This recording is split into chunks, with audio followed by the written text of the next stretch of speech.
প্রশ্ন, কোরবানির পশুর বয়স কত হতে হবে? খেয়াল রাখবেন, কোরবানির পশু যদি উট, গরু বা মহিষ হয়, এই তিন শ্রেণীর প্রাণী, উট হলে অবশ্যই উটের 5 বছর পূর্ণ বয়স হতে হবে।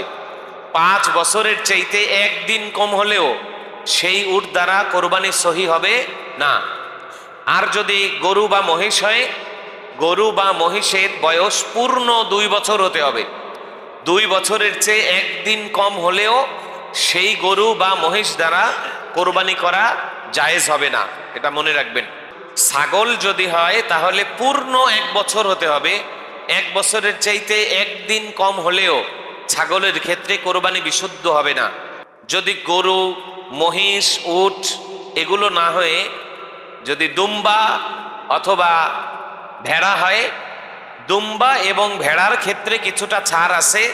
এটা দেখতে যদি 1 বছরের অতিরিক্ত বড় মনে হয় বা 1 বছরের মনে হয়, 6 মাস, 7 মাস, 8 মাস বয়স হলেও দেখতে যেহেতু নাদোষ নদোষ 1 বছর পার হয়েছে মনে হয়, এই জন্য শুধু দুম্বা আর ভেড়ার ক্ষেত্রে কোরবানি দেওয়া বিশুদ্ধ হবে। এছাড়া ছাগল 1 বছরের নিচে কোরবানি হবে না, গরু বা মহিষ 2 বছরের নিচে কোরবানি হবে না, আর উট 5 বছরের নিচে কোরবানি বিশুদ্ধ হবে না।